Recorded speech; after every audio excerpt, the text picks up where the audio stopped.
মুত্তাকিন জাকিরিন শাকিরিনদের গুরুত্বপূর্ণ একদমই মাজলিসে আসার বসার বলার শোনার তৌফিক আল্লাহ পাক দান করছেন। শুকরিয়াতান সবাই বলে আলহামদুলিল্লাহ। দীর্ঘদিন পর্যন্ত বিভিন্ন কায়দায় আপনাদের দ্বারে দ্বারে কানে কানে মাহফিলের দাওয়াত পৌঁছাবার চেষ্টা করা হয়েছে। অনেক লোকের অনেক সুযোগ সুবিধা থাকা সত্ত্বেও তারা মাহফিলে আসতে পারে নাই। কতক কপাল পোড়া চার দোকানে আড্ডার মধ্যে লিপ্ত, কেউ গান শোনার মধ্যে, টেলিভিশনের ড্যান্স দেখার মধ্যে, কেউ বা বেহুদা গল্প গুজবের মধ্যে। কপাল পোড়ার মাহফিলে আসতে পয়সাও খরচ হয় না, কষ্টও হয় না, তা সত্ত্বেও কিন্তু কপাল পোড়া মাহফিলে আসতে পারে নাই। হে কপাল পোড়া বদনসিব, তোমার চাটকি ছাড়া আড্ডা ব্যবসা বাণিজ্য তো একটু পরেও শুরু করতে পারবা, মাহফিল তো আর কিছুক্ষণ পরে থাকবে না। আজকের মাহফিলের আমি শেষ বক্তা, আমার পরে কোনো আলোচনা নাই, আর আমি সারা রাত তো বয়ানও করব না, সামান্য কিছু সময় আলোচনা করব। খুব খেয়ালের সাথে কথাগুলি শোনা চাই।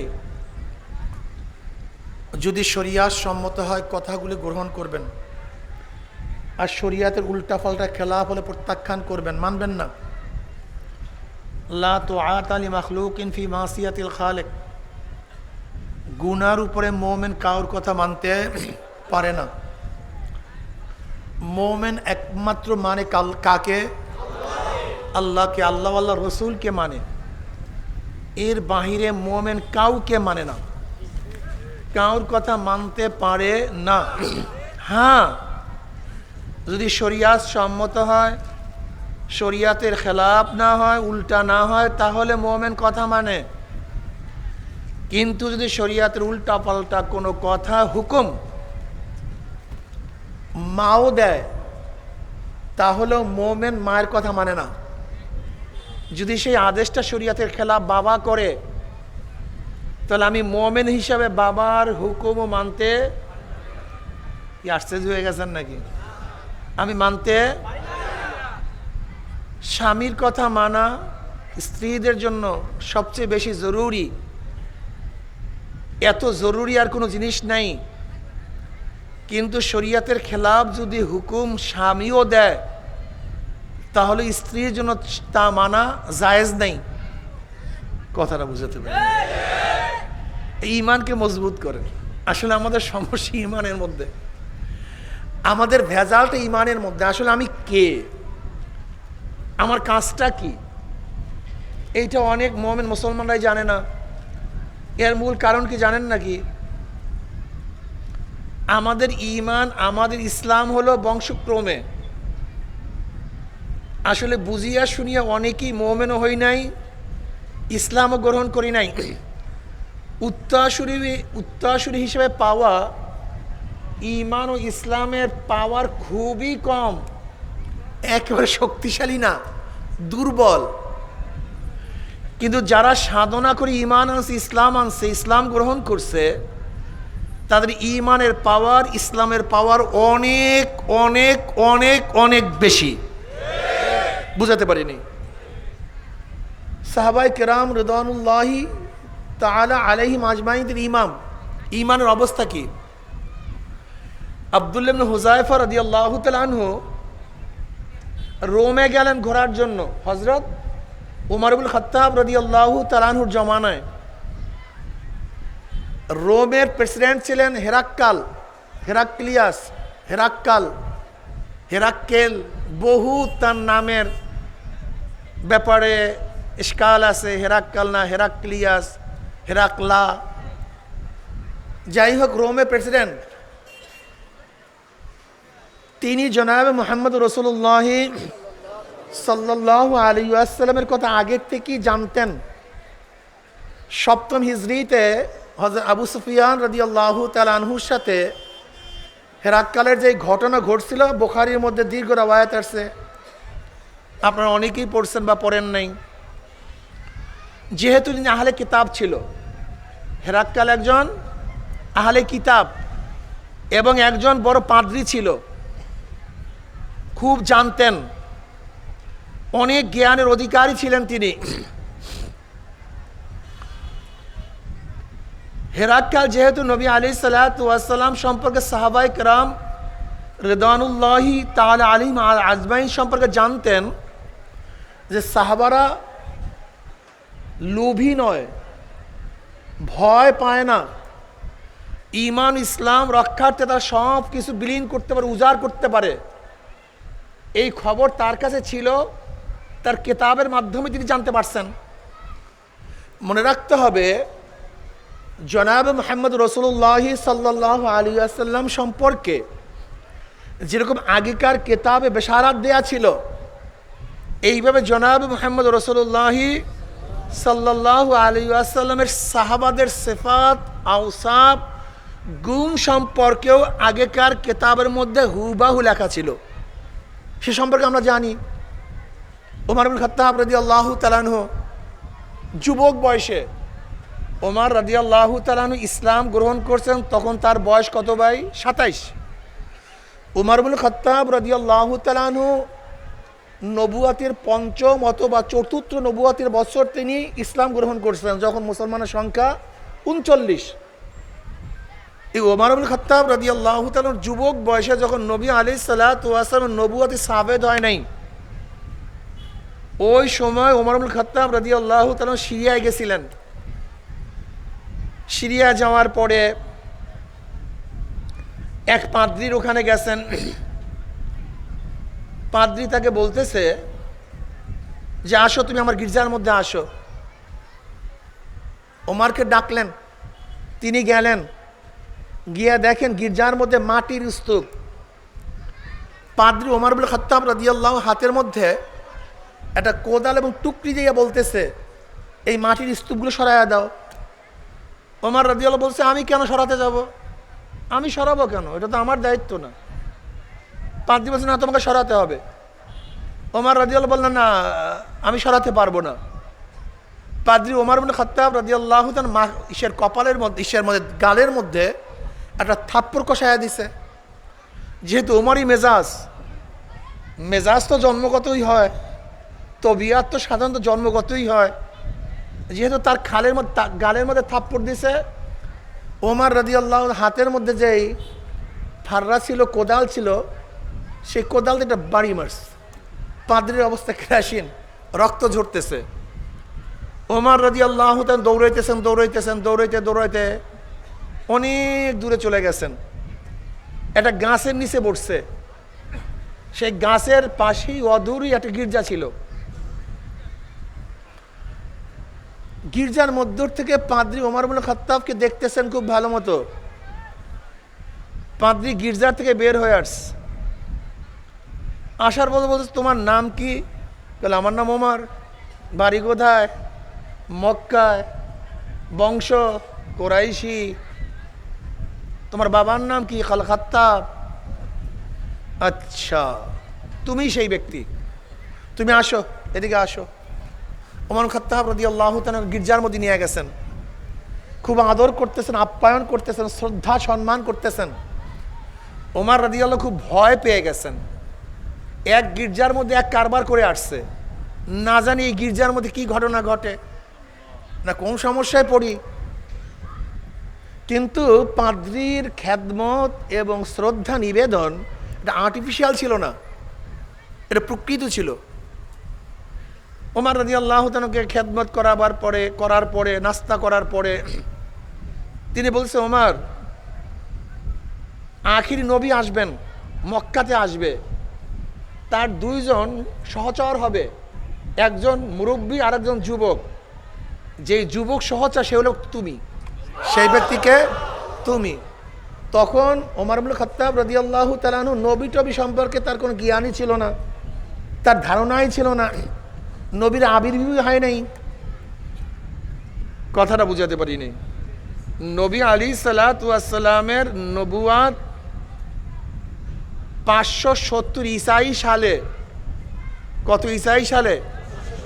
570 ঈসাই সালে ওমর ইবনে খাত্তাব রাদিয়াল্লাহু তাআলা আনহু মুসলমান হয়েছেন 27 বছর বয়সে, নবুয়াতির চতুর্থ বা পঞ্চম বৎসর। তা তখন তিনি নবী সম্পর্কে জানবেন কীভাবে? এ তো অনেক আগের ঘটনা, এ তো অনেক আগের কিচ্ছা। এখন ওমর রাদিয়াল্লাহু বলেন, আপনি এতক্ষণ আমাকে শ্রদ্ধা করছেন, সম্মান দেখাচ্ছেন, ভালোই তো, কিন্তু আপনি আমার সাথে ফাইজলামি শুরু করছেন কেন? ধরে নেন কোনো বাচ্চাকে যদি বলি, এখানে কোনো বাচ্চাকে বা যুবককে, তুমি আগামী দিনে প্রেসিডেন্ট হবা, প্রাইম মিনিস্টার হবা, বা প্রধানমন্ত্রী হবা, বা তুমি আগামীতে এদেশের সচিব হবা, বা প্রধান বিচারপতি হবা, প্রধান সেনাপতি হবা, এটা যদি বলি, ছেলে কি বলবে? হুজুর বাদ দেন তো, আপনি আল্লাহ মাফ করেন তো, আমার ফাইজলামি করেন না হুজুর, কি এরকম বলবে না? তো উমর রাদিয়াল্লাহু তাআলা নবী সম্পর্কে জানিনি না, সহচর সম্পর্কে জানিনি না, তখন তিনি বলতেছেন যে তুমি সেই যুবক যে নবীর সহচর হবা। শুধু কি তাই, শুধু তাই নয়, বাইতুল মুকাদ্দাস তোমার নেতৃত্বেই আজাদ হবে, তুমি দখল করবা তোমার খেলাফতের আমলে, এবং সেই বাইতুল মুকাদ্দাস তুমিই খুলবা। শোনো, তুমি যখন গোটা জেরুজালেম দখল করবা, এই গোটা সিরিয়া বাইতুল মুকাদ্দাস সহ এরিয়াকে দখল করবা, তখন আমার এই গির্জা যেন আমার মালিকানাধীন থাকে, এইটা তোমাকে লিখতে হবে। ওমর ইবনে খাত্তাব রাদিয়াল্লাহু বলতেছেন, কি বলতেছেন, কোথার থেকে এই সমস্ত ইতিহাস আপনি আবিষ্কার করছেন? আপনার এতক্ষণ ভদ্রতা তো আর্দ্রতা তো খুব ভালোই ছিল, আপনি এটা করতেছেন কেন?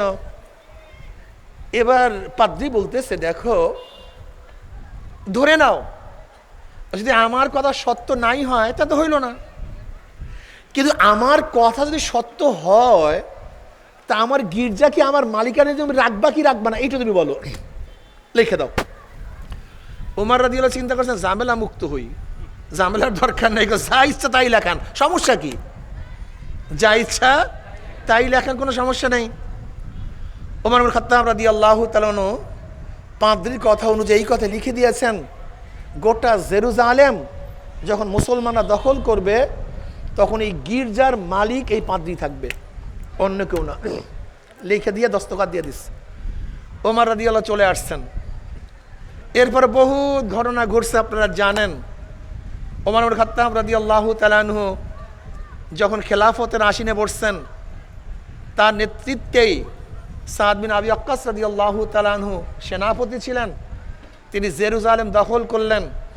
তখন সেই পাদ্রীরা বলছে যে আমাদের কিতাবে লেখা আছে, এই গেট, এই দরজা খুলবে তোমাদের যে খলিফা তিনি, কাজে তোমাদের কাছে চাবি দেব না, তোমাদের খলিফাকে নিয়ে আসো। ওমর ইবনে খাত্তাব রাদিয়াল্লাহু তাআলা আনহু তিনি রওনা করলেন, উঠে সওয়ার হয়ে রওনা করলেন। গোলাম রশি টানতেছে ওমর পিঠির উপরে।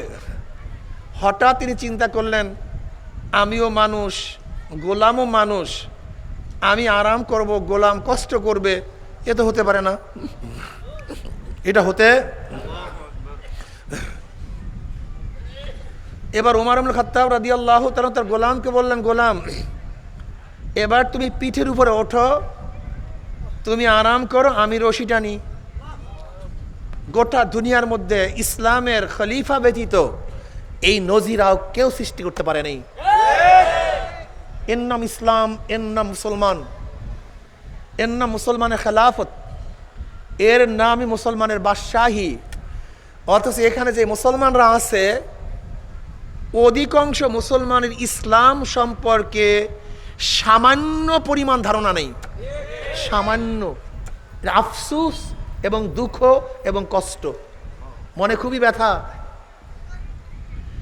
ইসলামী ফুবিয়া আমাদের মধ্যে এমন ঢুকছে, ইসলাম সম্পর্কে পড়াশোনা করা, আলোচনা করা, জানাকে কোনো জ্ঞানই মনে করি না। আফসোসের বিষয়, আমাদের আসিফ নজরুল স্যার, যিনি এখন উপদেষ্টা, আইন উপদেষ্টা, একজন ভদ্র বিশিষ্ট শিক্ষিত লোক, উনিও কয়েকদিন আগে বললেন, আমি মাত্র ইসলামী বই আদি পড়াশোনা শুরু করছি, নবীজের জীবনী মাত্র পড়া শুরু করছে। আপনি চিন্তা করতে পারছেন ইসলামী ফুবি আমাদের মধ্যে কেমনভাবে ঢুকছে বলেন তো?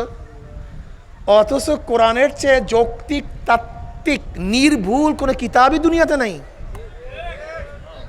এত সাহিত্য সম্পূর্ণ কোনো কিতাব দুনিয়াতে নাই, এত বিজ্ঞান ভিত্তিক কোনো কিতাব দুনিয়ার মধ্যে নাই, এত দর্শন ভিত্তিক কিতাব কোনো দুনিয়ার মধ্যে নাই, এত সাহিত্য ভিত্তিক কিতাব গোটা দুনিয়ার মধ্যে নাই, এত নীতি ও আদর্শবান কিতাব গোটা দুনিয়ার মধ্যে নাই। অথচ সেই কিতাব আমরা চর্চাই করি না, পড়তেও চাই না, পড়াকে গুরুত্বপূর্ণ মনে করি না। অথচ হুমায়ুন আহমদ, হুমায়ুন আজাদের পসা গান্ডা যত বাজে প্রেম কাহিনী পড়তে পারি, কিন্তু আদর্শের কিতাব আমরা পড়তে পারি না। দুঃখ এবং কষ্ট, কপালটা পোড়া, এই জাতির কপাল পোড়া, এই জাতিটা কপাল পোড়া জাতি। যত নভেল নাটক যার মাধ্যমে চরিত্র একেবারে 12টা না কয়টা বাজে যায় কইতে পারি না, 13টা 12টা ভাজাইয়া শেষ হয়ে যায় চরিত্র, এইগুলি পড়াশোনা করি। কিন্তু যার মাধ্যমে মানুষ হয়, সেই মানুষ হওয়ার কিতাবগুলি আমরা পড়িও না, পড়তে চাইও না, মনেও করি না, বরং মনে করি এটা জ্ঞানী না, জাহেল কোথাকার, বিয়াকুফ কোথাকার।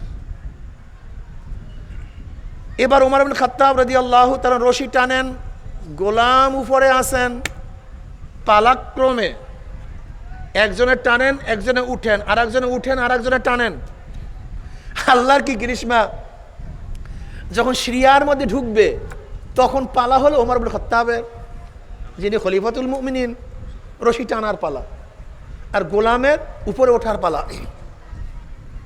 এবার গোলাম বলতেছে, আমিরুল মুমিনিন, সবাই রিসিপশন জানাবার জন্য আসবে, আপনি রশি টানবেন, এটা তো হয় না, এটা বেমানান। এবার আপনি উপরে উঠুন, আমি রশি টানি। বলে না, পালা তো আমার পালা তোমাকে দেব কেন? আমাকেই আমার পালা বহন করতে হবে, কাজ করতে হবে, আমি তোমাকে দেব না, আমি রশি টানবো। অথচ আমাদের কেউ যদি একটু ক্ষমতার মালিক হই, সামান্য, নিজেকে মানুষই মনে করি না, নিজে কি হয়ে গেছে নিজেই জানি না। আশ্চর্য বিষয়, আশ্চর্য বিষয়। একজন মেম্বার, যে জনপ্রতিনিধি, তিনি ওয়াদা করছিলেন জনগণের খেদমত করবেন, কিন্তু মেম্বার হওয়ার পরে দেখা যায় বড় জালেম হয়ে গেছে। একজন চেয়ারম্যান ঘরে ঘরে ঘুরছিলেন ভোট চাওয়ার জন্য, জনগণের খাদেম হবেন, কিন্তু ভোটে হওয়ার পরে বড় বড় জালেম হয়ে গেছেন। ওই এমপি মিনিস্টার ওই একই কেস, হুবাহু একই কেস। ভুলে যায় তার ওয়াদা, আমাকে খেদমত করার সুযোগ দিয়ে দেন। কি করার? কি লেখেন না আপনাদের দেশে পোস্টার মনে লেখে না? কি করার সুযোগ দেন ভাই? যে খেদমত করে তাকে আরবিতে কি বলে? জোরে বলেন। যে খেদমত করে আরবিতে তাকে বলে খাদেম। যদি চেয়ারম্যান সাহেবকে বলে আপনি খাদেম, হ্যাঁ আমি আমাকে খাদেম বললেন, আমাকে খাদেম বললেন, আমাকে অপমান করলেন। অথচ এই বিয়াকুবই লিখছে খেদমত করার সুযোগ দিয়ে দেন।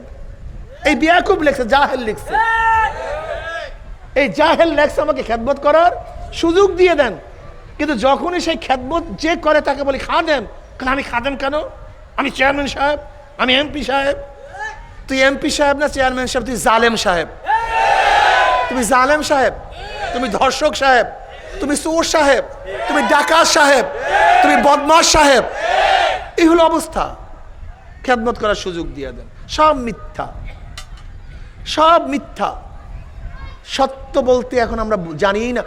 এখানে কারা আছেন যারা মিথ্যা কথা বলি না? আমরা কয়জন আছি বল? হাত জাগায়েন না, হাত তুলিয়েন না। ইস্তাফতা নাফসাক, ইস্তাফতা কলবাক, ইস্তাফতা কলবাক, ইস্তাফতা নাফসাক। আমি আমার কাছে প্রশ্ন করি, আপনি আপনার কাছে প্রশ্ন করেন, দোস্ত তুই কোথায়? হয়তো বাজার, এখানে ঘরের মধ্যে। এটা কি ভাই বলেন তো? এটা কোনো যুবকরা বর্তমানে মিথ্যা মনে করে? হ্যাঁ, অর্থাৎ ডাইরেক্ট কবিরা গুনাহ। আপনি বুঝেন, কবিরা গুনাহ হালকা হইতে হইতে হইতে হইতে এই পর্যন্ত পুষছে যে জানি না এটা কবিরা গুনাহ, ডাইরেক্ট কবিরা গুনাহ। বাদাম কেনার জন্য গেছেন, বাদামওয়ালা বাদাম মাপা শুরু করছে, আপনি কি করতেছেন? খোটা শুরু করছেন। এটা কি বলেন তো? হালাল না হারাম? জোরে বলেন। কিছু মনে করি, অথচ হারাম, ডাইরেক্ট হারাম। ডাইরেক্ট হারাম। চরিত্র কই মুসলমান? আমি তো দেখি না, আমি তো মুসলমানই দেখি না, খুবই কম। মুসলমানদের সাথে কেউ ব্যবসা করতে চায় না, লেনদেন করতে চায় না, কেউ আমানত রাখতে চায় না, মুসলমানদের সাথে কেউ ব্যবসা বাণিজ্য করতে চায় না। কেন? বলে ধোঁকাবাজি, টাকা দিবেন। আরে ভাই, আমিও ছোটখাটো একজন ব্যবসায়ী, এই টুপিওয়ালা দাড়িওয়ালাদের সাথে ব্যবসা করিয়া দেখছি। ওমর ইবনে খাত্তাব রাদিয়াল্লাহু তাআলা আনহু সেই বাস্তব ঘটনা। এক ব্যক্তি একদিন ওমর ইবনে খাত্তাব রাদিয়াল্লাহু তাআলার সামনে একজনের তারিফ করতেছে, প্রশংসা করতেছে, খলিফাতুল মুমিনিন অমুক এত ভালো, এত ভালো, এত ভালো, এত ভালো। তিনি ধমক দিছেন, তুমি তার সাথে লেনদেন করছো? লেনদেন তো করি নাই। লেনদেন করার আগে তুমি কিভাবে বলো তিনি ভালো? তুমি বলো কিভাবে সে ভালো? আগে লেনদেন করো, তারপরে সার্টিফাই করো। লেনদেনের আগে কাউকে সার্টিফিকেট দিও না অমুকে ভালো। এখানে সবাই মুসলমান মোমেন না? আচ্ছা বলেন তো, ধরে নেন এই মাঠটা সমান বিশাল এক গোডাউন, এই মাঠ ভর্তি, ধরেন 100 ফুট উঁচা এক গোডাউন, এই মাঠের এরিয়ার চেয়েও বড়। এই গোটা গোডাউনের মধ্যে ডায়মন্ড, ডায়মন্ড ছিলেন তো? হ্যাঁ, হীরকখণ্ড, যে একটা খণ্ডের দাম 200 কোটি টাকায়, মার্বেলের মতো, এত দামি দামি পাথর। এই গোটা গোডাউনের মধ্যে সব ডায়মন্ডে ভরা, সব স্বর্ণের বার, 1 বড়ি 2 বড়ি 3 বড়ির বার, এই গোটা গোডাউনের মধ্যে। বলেন তো কি পরিমাণের স্বর্ণ ধরবে? কথা বলেন না কেন? কি পরিমাণের ডায়মন্ড ধরবে? এই গোটা গোডাউনের চাবি আপনার কাছে, ধরে নেন মনে মনে, এই গোটা গোডাউনের চাবি আপনার কাছে। এখান থেকে যদি হাজারো ডায়মন্ড নেন বা স্বর্ণ নেন, কেউ দেখবে না। চুরির অপবাদে আপনি অপবাদী হবেন না, দুনিয়া অপমান হবেন না, অপদস্থ হবেন না, কেসে পড়বেন না। শুধু একমাত্র আল্লাহ দেখবে। কে দেখবে? বলেন তো, সুযোগ পেয়েও এখান থেকে একটা স্বর্ণ মুদ্রা সরাবেন না, এরকম কয়জন আছেন? হ্যাঁ না বলিয়েন না, কিন্তু আগেই বলছি, হ্যাঁ না বলিয়েন না। ইস্তাবদা নাফসাক, এখানে প্রশ্ন করেন, এখানে প্রশ্ন করেন যে আমি কোন দরজায় আছি। আরে না, কিয়ামতের ময়দানে আল্লাহ পাক হিসাব নিকাশ নেবেন, এটা পরের কথা, আগে নিজেকে হিসাব নাও। ওমর ইবনে খাত্তাব রাদিয়াল্লাহু আনহু, হাসিবু ক্বাবলা আন তুহাসাবু, তোমার কাছে হিসাব নেওয়ার আগে তুমি তোমাকে হিসাব নাও। দেখেন তো কয়জন আছি, যেই কয়জন আছি ওই কয়জন মোমেন, আর যেই কয়জন নাই ওই কয়জন ভেসাল। বুঝাতে পারিনি? রাগটা করছেন নাকি? দেখেন দেখেন অবস্থাটা কি। অনেকেই আমার কাছে প্রচুর, হুজুর এত মুসলমানের দেশ, এত মুসলমানের দেশ, এত মোমেনের দেশ, এখন বলতেও পারি না, সহ্য করতে পারি না। আমি বলতে চাই এগুলো এত মুনাফেকের দেশ, এত মুনাফেকের দেশ, এত মুনাফেকের দেশ। বুঝাতে পারি নাই, এখন বলতেও তো পারি না, কি করবো বলেন? এত বলা হচ্ছে এত মুনাফেকের দেশ, এত ফাসেকদের দেশ। মোমেন কই? ওয়াদা খেলাফ মোমেন বলেন, মোমেন করে না, ফাসেকরা হিসেব মুনাফেকরা করে। ওয়াদা খেলাফ করেন না, কয়জন আছেন? তারপরে মোমেন কোথায়? আমানত দিলে খেয়ানত মোমেনরা করে না, মুনাফেকরা করে। তা আপনি কি মিথ্যা কথা মুনাফেকরা বলে না, বেঈমান ইশার মোমেনরা বলে? তা আপনি কি? আহারে, সব জান্নাতি, সব জান্নাতি। কোথায় চরিত্র, কোথায় আদর্শ? কোথায় চরিত্র, কোথায় আদর্শ? বিশ্বাস করবেন কিনা জানি না, বেঈমানদের মধ্যে যে আদর্শ এবং চরিত্র আছে, নীতি আছে, আমাদের নামধারী মুসলমানদের মধ্যে তার সিকি পরিমাণ আদর্শও নেই।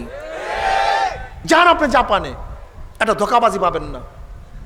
যান আপনি জাপানে, একটা মিথ্যা পাবেন না। যান আপনি জাপানে, 2 নাম্বার মালকে 1 নাম্বার বলবে না। যান আপনি জাপানে, লেনদেনে আপনার সাথে বেঈমানি করবে না। অথচ আমরা মোমেন দাবি করি, মুসলমান দাবি করি। চরিত্রের অবস্থাটা কি? আমি তো বুঝি না কিছু। আপনারা আল্লাহকে ভয় করেন না, আল্লাহকে মানেন না, পাগল হয়ে গেছেন কেন দুনিয়ার জন্য? হ্যাঁ, সারাদিন দুনিয়া দুনিয়া, এত পাগল হয়ে গেছেন কেন? পাগল হয়ে গেছে, না চরিত্র আছে না আখলাক আছে। যুগে যুগ পর্যন্ত এই আমাদের নেতারা আমাদেরকে বেঈমান বানায় ফেলাইছে। এই নেতারা বেঈমান বানায় ফেলাইছে, মুনাফিক বানায় ফেলাইছে। আজকে নেতাদের কাছে যাওয়ার পরে ইয়াবাখোর হই, গাঁজাখোর হই, মদখোর হই, ডাকাত হই, খুনি হই, ধর্ষক হই। বুয়েটের ছাত্র আবরার, তাকে হত্যা করছে কারা? বুয়েটের ছাত্ররা। বুয়েটের ছাত্র আবরার, আপনারা জানেন বুয়েটে ভর্তি হওয়ার জন্য সবচেয়ে মেধা লাগে। মেডিকেল কলেজের চেয়ে বেশি মেধা সম্পন্ন হতে হয় বুয়েটের ছাত্রদের। এই সব মেধা সম্পন্ন ছাত্র যেখানে ভর্তি হয়েছিল, এরা কাদের সোহবাতে যাওয়ার পরে, কাদের দল করার পরে খুনি হয়ে গেছে। একদিন চিন্তা করছেন? জাহাঙ্গীর ইউনিভার্সিটির যে ছাত্র 100 ধর্ষণ করার পরে সেঞ্চুরি পালন করছে, ও কি এরকম শয়তান হয়ে সেখানে গেছিল? কাদের দল করার পরে শয়তান হয়ে গেছে? একদিনও চিন্তা করি নেই এই বর্তমান দলগুলি আমাদেরকে ওদের গোলাম বানাবার জন্য, ওদের খারাপ কাজগুলি আঞ্জাম দেওয়ার জন্য আমাদের চরিত্রকে প্রথম খারাপ করে, তারপরে আমাদেরকে কাজে লাগায়। কারণ আমাদের চরিত্র খারাপ বানাবার আগ পর্যন্ত ওদের কাজ হবে না। এই যে এইমাত্র কথাগুলি বলছি, এতে কেউ আওয়ামী লীগ করবে, বিএনপি করবে, জাতীয় পার্টি করবে? হ্যাঁ, আমি মিথ্যা বলা যাবে না, হারাম খাওয়া যাবে না, ধোকাবাজি করা যাবে না। তা আমার কাজই তো ধোকাবাজি করা, হারাম খাওয়া, মিথ্যা বলা। এইটাই তোমার কাজ, এইটার নামে তো রাজনীতি। আর আপনি হুজুর লয়ে আসেন, মিথ্যা বলা যাবে না, ধোকাবাজি করা যাবে না, এই সমস্ত বাদদান্ত ধ্বংস করে ফেলছে আমাদের যুবকদেরকে, আমার মুসলমান সন্তানদেরকে ধ্বংস করে। পরিবেশ সবচেয়ে দামি।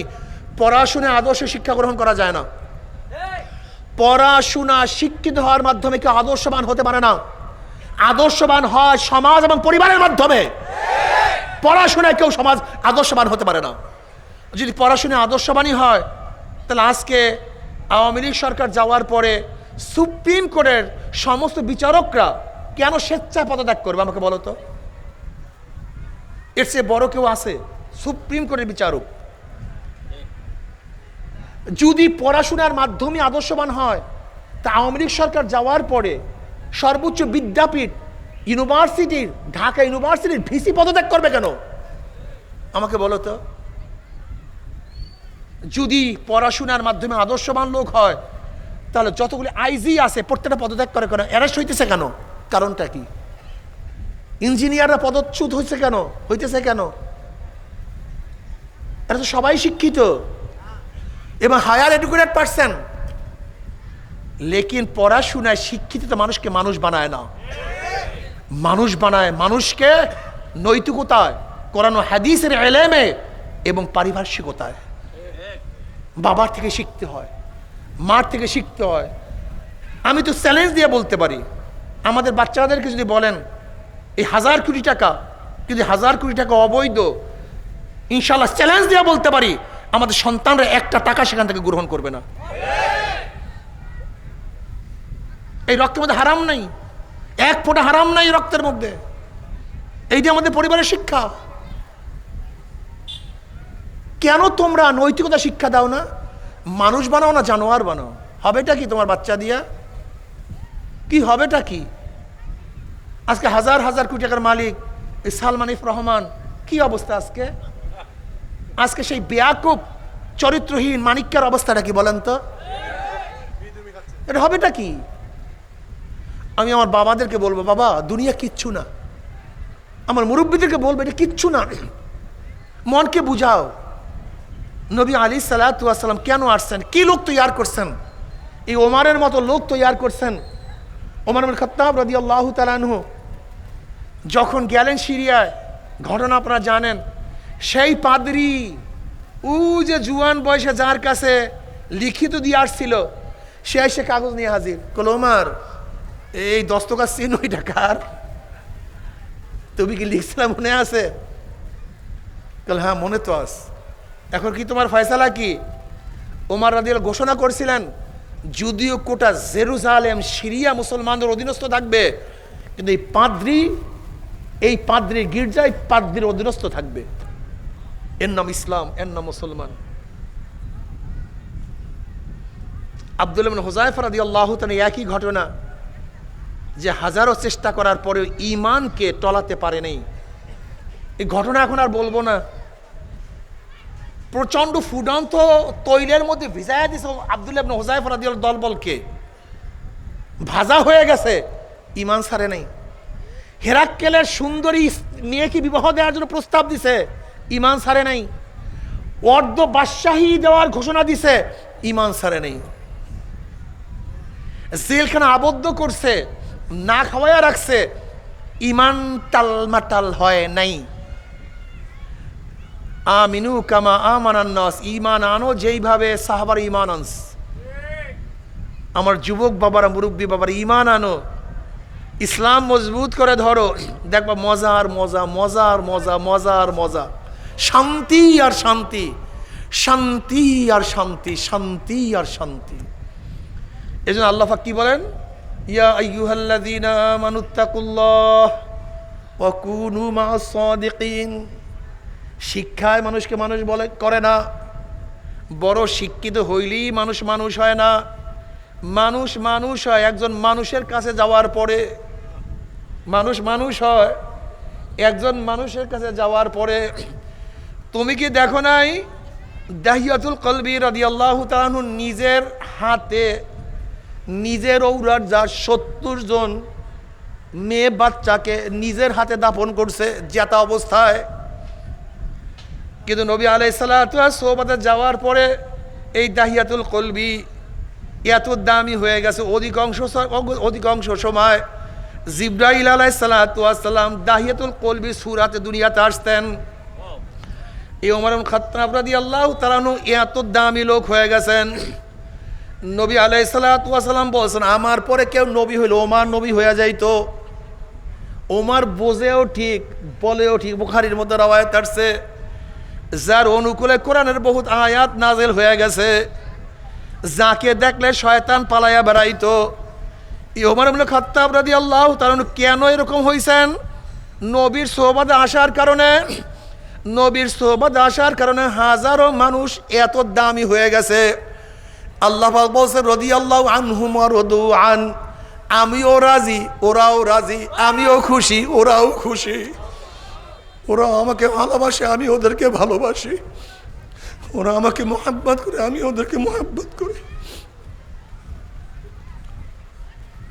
এ আমার যুবক বাবারা, আমার মুরব্বী বাবারা, আমার পর্দালা মা বোনেরা, আমার মাওলাকে নিয়ে থাকো, আমার মাওলাকে নিয়ে চলো, আমার মাওলাকে নিয়ে হাঁটো, আমার মাওলাকে নিয়ে আসো,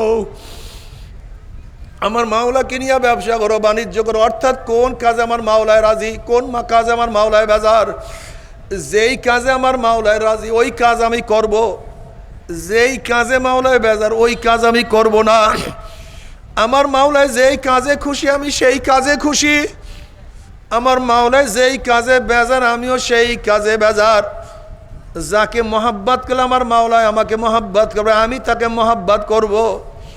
যাকে ঘৃণা করলে আমার মাওলায় আমাকে মোহাব্বত করবে, আমি তাকে ঘৃণা করব। হুব্বু ফিল্লাহ বুগযু ফিল্লাহ। আমি মোহাব্বত করি মাওলার জন্য, আমিও ঘৃণাও করি মাওলার জন্য। এ আমার বাবারা, আমার মাওলা পাক বলে, ইয়া আইয়ুহাল্লাযীনা আমানুত্তাকুল্লাহ, হে মুমিন আল্লাহকে ভয় করো। কিভাবে ভয় করবা? ওয়া কুনু মা'আস সাদিকিন, যার কাছে আগুন আছে তার কাছে আগুন আনার জন্য যাও, যার কাছে তৈল আছে তার কাছে তৈলের জন্য যাও। তুমি কি দেখো নাই তৈল আলার কাছে তৈল পাওয়া যায়, স্বর্ণকারের কাছে স্বর্ণ পাওয়া যায়। তুমি কি দেখো নাই বাদাম ওয়ালার কাছে বাদাম পাওয়া যায়? ঠিক আল্লাহ ওয়ালার কাছে আমার মাওলাকে পাওয়া যায়। আল্লাহ আল্লাহ। আমার বাবারা যদি মাওলাকে ভয় করিয়া কবরে যাইতে, বড় কবরটা জান্নাতের বাগিচা হইয়া যাবে। মাওলাকে ভয় করিয়া যদি কিয়ামতের ময়দানে উঠতেই পারো, আমার মাওলায় আরো সে নিচে জায়গা করিয়া দিবে। আল্লাহ তুমি কবুল করিয়া নাও।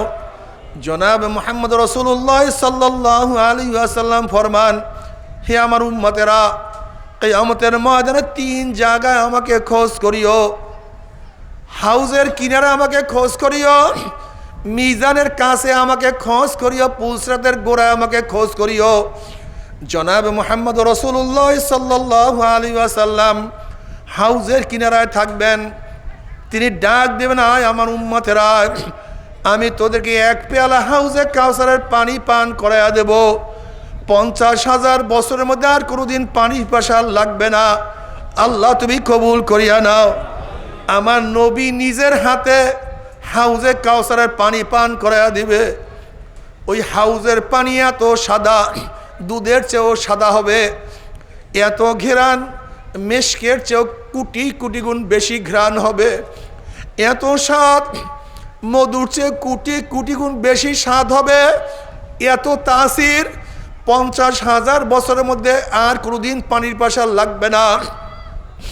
আল্লাহ তোমার নবীর হাত মোবারকে 1 পেয়ালা হাউজে কাউসারের পানির ব্যবস্থা করিয়া দিও। জনাব মুহাম্মদ রাসূলুল্লাহ সাল্লাল্লাহু আলাইহি ওয়াসাল্লাম যখন ডাক দিবেন, সমস্ত উম্মতরা ঢোকার চেষ্টা করবে। গেটের মধ্যে ফেরেশতারা একদল উম্মতকে আটকায়া ফেলাইবে। ওই উম্মতের বলবে, ইয়া নবী আল্লাহ, ইয়া রাসূলুল্লাহ, আপনি আমাদেরকে ডাকছেন, কিন্তু ফেরেশতারা তো আমাদেরকে আসতে দেয় না। তখন নবী বলবেন, ফেরেশতারা ছাড়িয়া দাও, আমি ওদেরকে 1 পেয়ালা হাউজে কাউসারের পানি পান করাইয়া দাও। 50,000 বছর বাদে পানি পয়সা লাগবে না। তখন ফেরেশতারা বলবে, ইয়া নবী আল্লাহ, ইয়া রাসূলুল্লাহ, আপনি তো জানেন না, আপনি দুনিয়ার থেকে বিদায় হওয়ার পরে কপাল পরা নামাজ পড়তো না, রোজা রাখতো না,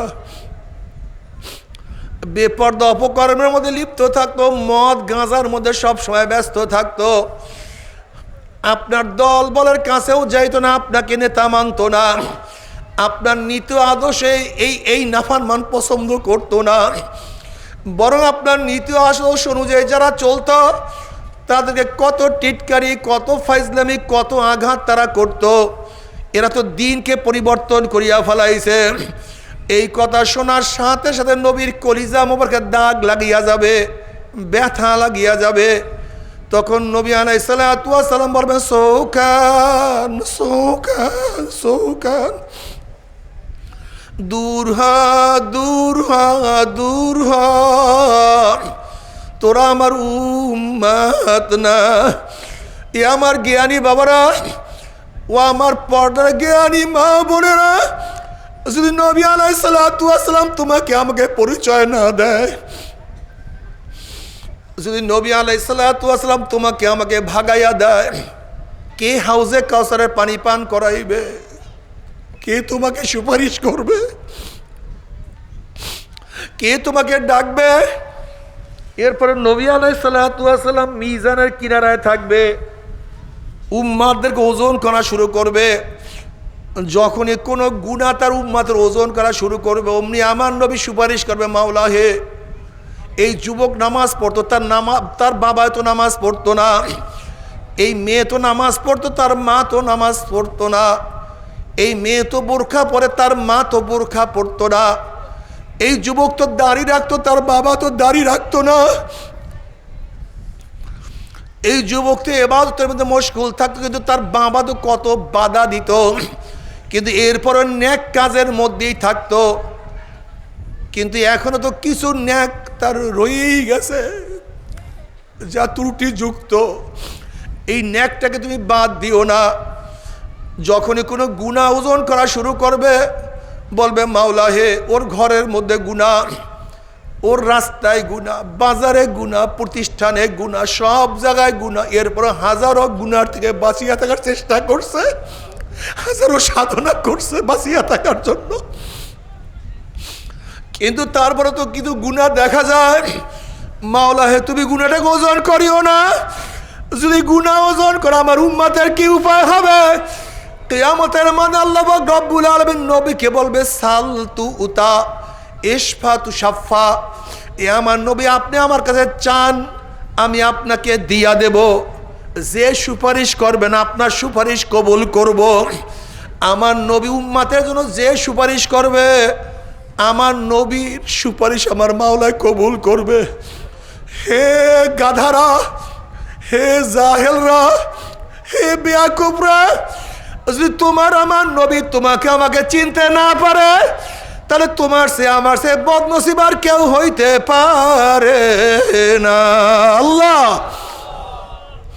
এর সে বড় বদনসিব কপাল পর আর কেউ হইতে পারে না।